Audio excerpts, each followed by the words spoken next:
तो आइए इस बेहतरीन लर्निंग जर्नी की शुरुआत करते हैं इस पहले चैप्टर से। Rich dad poor dad Robert Kiyosaki के अनुसार वे कहते हैं, मेरे दो डैडी थे, एक अमीर और दूसरे गरीब। एक बहुत पढ़े लिखे थे और समझदार थे। वे पीएचडी थे और उन्होंने अपने 4 साल के अंडर ग्रेजुएट के काम को 2 साल से भी कम समय में कर लिया था। इसके बाद वे आगे पढ़ने के लिए Stanford university, university of Chicago और नॉर्थ वेस्टर्न यूनिवर्सिटी गए और यह सब उन्होंने पूरी तरह से स्कॉलरशिप के सहारे ही किया। मेरे दूसरे डैडी 8th क्लास से आगे नहीं पढ़े थे। दोनों ही अपने करियर में सक्सेसफुल थे। दोनों ने जिंदगी भर मेहनत की थी। दोनों ने ही काफी पैसा कमाया था, पर उनमें से एक पूरी जिंदगी पैसे के लिए परेशान होता रहा। दूसरा हवाई के सबसे अमीर लोगों में से एक बन गया। एक के मरने पर उसके परिवार, चर्च और जरूरतमंद को करोड़ों की दौलत मिली। दूसरा अपने पीछे कर्ज छोड़कर मरा। मेरे दोनों डैडी इरादे के पक्के, चमत्कारी और प्रभावशाली थे। दोनों ने मुझे सलाह दी, पर उनकी सलाह एक जैसी नहीं थी। दोनों ही एजुकेशन पर बहुत जोर देते थे, पर उनके द्वारा बताए गए पढ़ाई के सब्जेक्ट्स अलग अलग थे। अगर मेरे पास सिर्फ एक ही डैडी होते तो मैं या तो उनकी सलाह मान लेता या फिर उसे ठुकरा देता। क्योंकि सलाह देने वाले दो थे, इसलिए मेरे पास दो बिल्कुल अलग अलग विचार होते थे, एक अमीर आदमी का और दूसरा गरीब आदमी का। किसी भी एक विचार को सीधे सीधे मान लेने या न मानने के बजाय मैं उनकी सलाह पर काफी सोचा करता था, उनकी तुलना करता था और फिर खुद के लिए फैसला किया करता था। समस्या यह थी कि अमीर डैडी अभी अमीर नहीं थे और गरीब डैडी अभी गरीब नहीं थे। दोनों ही अपना करियर शुरू कर रहे थे और दोनों ही दौलत और परिवार के लिए मेहनत कर रहे थे, पर पैसे के बारे में दोनों के विचार और नजरिए एकदम अलग थे। एग्जाम्पल के तौर पर एक डैडी कहते थे कि पैसे का मोह ही सभी बुराइयों की जड़ है, जबकि दूसरे डैडी कहा करते थे पैसे की कमी ही सभी बुराइयों की जड़ है। जब मैं छोटा था तो मुझे दोनों डैडियों की अलग अलग सलाह से दिक्कत होती थी। एक अच्छा बच्चा होने के नाते मैं दोनों की बातें सुनना चाहता था। परेशानी यह थी कि दोनों एक जैसी बातें नहीं कहते थे। उनके विचारों में जमीन आसमान का फर्क था, खासकर पैसे के मामले में। मैं काफी लंबे समय तक यह सोचा करता कि उनमें से किसने क्या कहा और क्यों कहा और उसका नतीजा क्या होगा। मेरा बहुत सा समय सोच विचार में ही गुजर जाता था। मैं खुद से बार बार इस तरह के सवाल पूछा करता, उन्होंने ऐसा क्यों कहा? और फिर दूसरे डैडी की कही हुई बातों के बारे में भी इस तरह के सवाल पूछता। काश मैं ये बोल सकता कि हां वे बिल्कुल सही हैं, मैं उनकी बातों से पूरी तरह से सहमत हूं, या ये कहकर मैं सीधे उनकी बात ठुकरा सकता था, बुढ़े को यह नहीं पता कि वो क्या कह रहा है। अब क्योंकि दोनों ही मुझे प्यारे थे, इसलिए मुझे खुद के लिए सोचने पर मजबूर होना पड़ा। इस तरह सोचना मेरी आदत बन गई, जो आगे चलकर मेरे लिए बहुत फायदेमंद साबित हुई। अगर मैं एक ही तरह से सोच पाता तो यह मेरे लिए इतना फायदेमंद नहीं होता। पैसों का सब्जेक्ट स्कूल में नहीं बल्कि घर पर पढ़ाया जाता है। शायद इसीलिए अमीर लोग और ज्यादा अमीर होते जाते हैं, जबकि गरीब और ज्यादा गरीब होते जाते हैं, और मिडिल क्लास कर्ज में डूबा रहता है। हम में से ज्यादातर लोग पैसे के बारे में अपने माता पिता से सीखते हैं। कोई गरीब पिता अपने बच्चों को पैसे के बारे में क्या सिखा सकता है? वो सिर्फ इतना ही कह सकता है कि स्कूल जाओ और मेहनत से पढ़ो। हो सकता है वो बच्चा अच्छे नंबरों से कॉलेज की पढ़ाई पूरी कर ले, फिर भी पैसे के मामले में उसकी मानसिकता और उसके सोचने का ढंग एक गरीब आदमी जैसा ही बना रहेगा। ये सब उसने तब सीखा था जब वो छोटा बच्चा था। पैसों का टॉपिक स्कूलों में नहीं पढ़ाया जाता। स्कूलों में एकेडमिक और प्रोफेशनल स्किल्स पर जोर दिया जाता है, न कि पैसों से जुड़े स्किल पर। इससे यह साफ हो जाता है कि जिन स्मार्ट बैंकर्स, डॉक्टर्स और अकाउंटेंट्स के स्कूल में अच्छे नंबर आते हैं, वे जिंदगी भर पैसे के लिए संघर्ष क्यों करते हैं।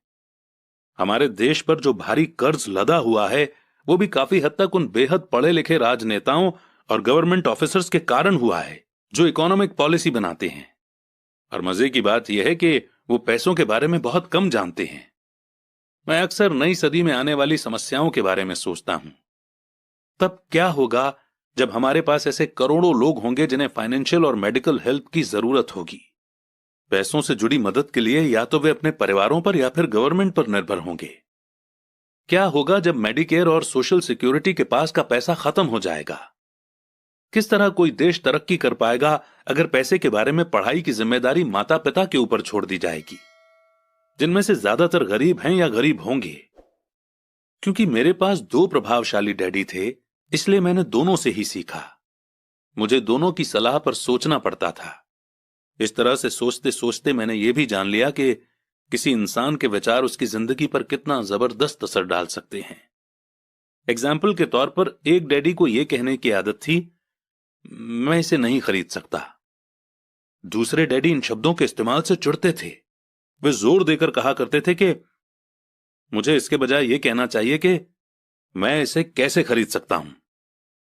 पहला सेंटेंस नेगेटिव है और दूसरा सवाल उठाने वाला। तो पहले में बात खत्म हो जाती है और दूसरे में आप सोचने के लिए मजबूर हो जाते हैं। मेरे जल्द ही अमीर बनने वाले डैडी ने मुझे समझाया कि जब हम कहते हैं कि मैं इसे नहीं खरीद सकता, तो हमारा दिमाग काम करना बंद कर देता है। इसके बजाय जब हम ये सवाल पूछते हैं कि मैं इसे कैसे खरीद सकता हूं, तो हमारा दिमाग काम करने लगता है। उनका यह मतलब नहीं था कि आपका जिस चीज पर दिल आ जाए उसे खरीद ही लें।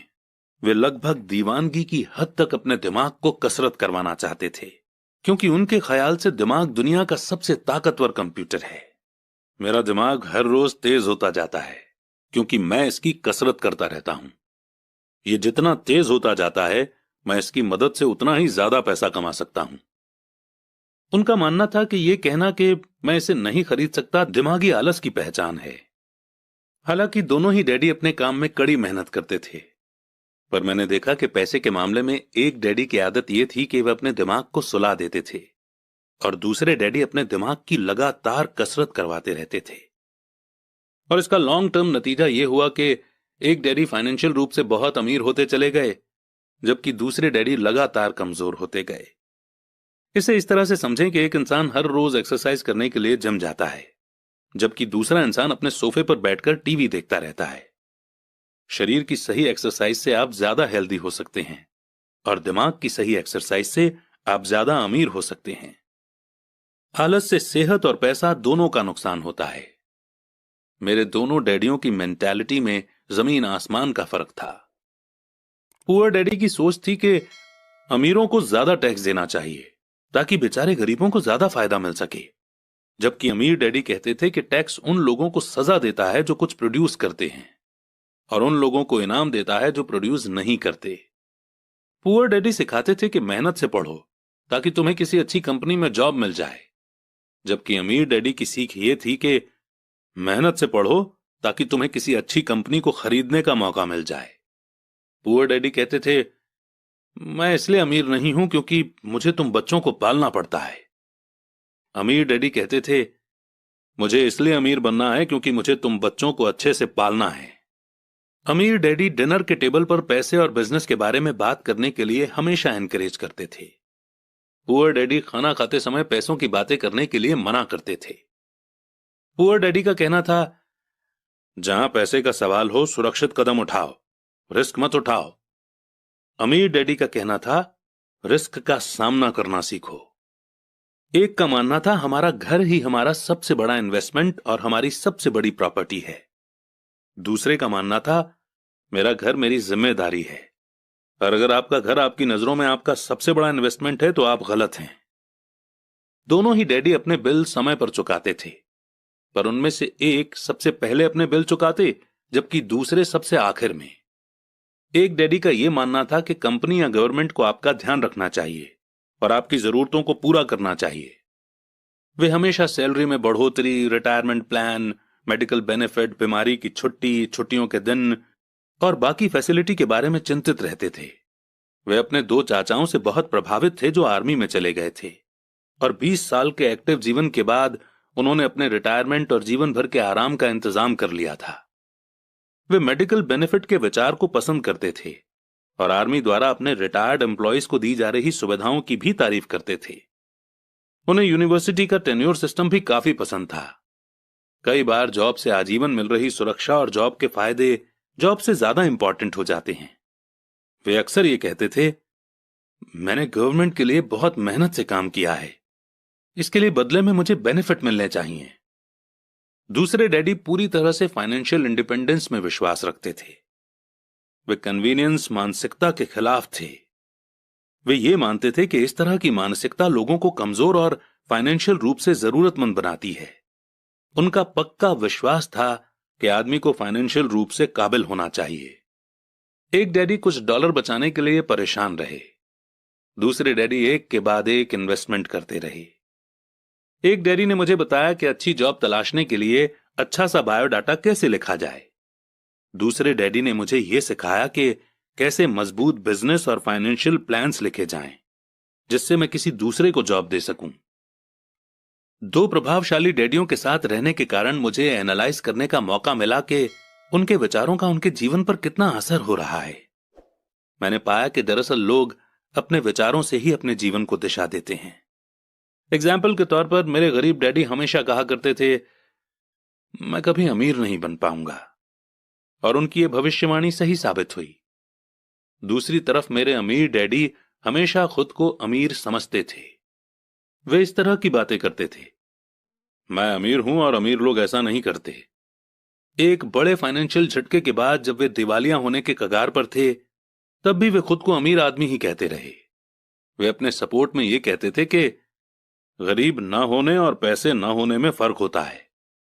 पैसे पास में ना होना एक टेम्पररी कंडीशन है, जबकि गरीबी परमानेंट है। मेरे गरीब डैडी ये भी कहते थे कि मेरी पैसे में कोई रुचि नहीं है, या पैसा इंपॉर्टेंट नहीं है। मेरे अमीर डैडी हमेशा कहा करते थे कि पैसे में बहुत ताकत है। हो सकता है कि हमारे विचारों की ताकत को कभी मापा न जा सके, या फिर उन्हें पूरी तरह से समझा न जा सके। फिर भी बचपन में ही मैं ये समझ गया था कि हमें अपने विचारों पर ध्यान देना चाहिए, और अपने एक्सप्रेशंस पर भी। मैंने देखा कि मेरे गरीब डैडी इसलिए गरीब नहीं थे क्योंकि वे कम कमाते थे, बल्कि इसलिए गरीब थे क्योंकि उनके विचार और काम गरीबों की तरह थे। दो डैडी होने के कारण बचपन से ही मैं इस बारे में बहुत सावधान हो चला था कि मैं किस तरह की सोच अपनाऊं। मैं किसकी बात मानूं, अपने अमीर डैडी की या अपने गरीब डैडी की। हालांकि दोनों ही एजुकेशन और नॉलेज को बहुत इंपॉर्टेंट मानते थे, पर क्या सीखा जाए इस बारे में दोनों की अलग अलग राय थी।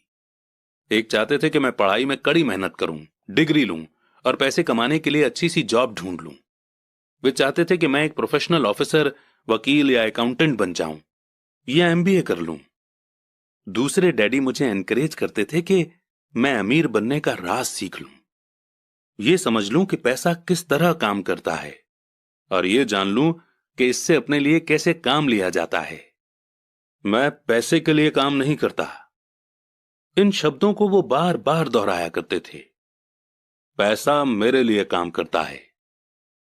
9 साल की उम्र में ही मैंने यह फैसला किया कि पैसे के बारे में मैं अपने अमीर डैडी की बात सुनूंगा और उनसे सीखूंगा। यह फैसला करने का मतलब था अपने गरीब डैडी की बातों पर ध्यान न देना। हालांकि उनके पास कॉलेज की बहुत सी डिग्रियां थी जो मेरे अमीर डैडी के पास नहीं थीं। एक बार मैंने यह फैसला कर लिया कि मुझे किसकी बात सुननी है, तो उसके बाद मेरी मनी एजुकेशन शुरू हो गई। मेरे अमीर डैडी ने मुझे 30 साल से भी ज्यादा समय तक सिखाया, जब तक कि मेरी उम्र 39 साल की नहीं हो गई, और इसके बाद उन्होंने सिखाना बंद कर दिया। उन्होंने ये देख लिया था कि मैं वो सब समझ चुका हूं जो मेरी मोटी बुद्धि में भरने की वो कोशिश कर रहे थे। पैसा एक तरह की ताकत है, पर इससे भी बड़ी ताकत है फाइनेंशियल एजुकेशन। पैसा तो आता जाता रहता है, पर अगर आप ये जानते हैं कि पैसा किस तरह से काम करता है, तो आप ज्यादा ताकतवर हो जाते हैं। आप दौलत कमाना शुरू कर सकते हैं। सिर्फ पॉजिटिव थिंकिंग से ही समस्या हल नहीं हो सकती, क्योंकि ज्यादातर लोग स्कूल में पढ़ते हैं और वहां ये कभी नहीं सीख पाते कि पैसा किस तरह से काम करता है। इसीलिए वे पैसे के लिए काम करने में अपनी सारी जिंदगी बर्बाद कर देते हैं। मेरी एजुकेशन तब शुरू हुई जब मैं सिर्फ 9 साल का था, और इसी कारण मेरे अमीर डैडी ने मुझे जो लेसन पढ़ाए वे बहुत आसान थे। और सारी बातों को छोड़कर विचार किया जाए तो उन्होंने मुझे 30 सालों तक सिर्फ 6 इंपॉर्टेंट लेसन पढ़ाए। यह बुक उन्हीं 6 लेसन्स के बारे में है, और इसे भी उतना ही आसान बनाने की कोशिश की गई है जितना कि मेरे अमीर डैडी ने इन्हें मेरे लिए आसान बनाया था। ये लेसन आपके लिए जवाब की तरह नहीं लिखे गए हैं, बल्कि गाइड की तरह लिखे गए हैं। ऐसा गाइड जो ज्यादा अमीर बनने में आपकी और आपके बच्चों की मदद करेगा, चाहे दुनिया कितनी बदलती रहे। तो लेसन 1 है, अमीर लोग पैसे के लिए काम नहीं करते। लेसन 2, पैसे की समझ क्यों सिखाई जानी चाहिए। लेसन 3, अपने काम से काम रखो। लेसन 4, टैक्स का इतिहास और कॉरपोरेशंस की ताकत। लेसन 5, अमीर लोग पैसे का आविष्कार करते हैं। लेसन 6, सीखने के लिए काम करें, पैसे के लिए काम न करें।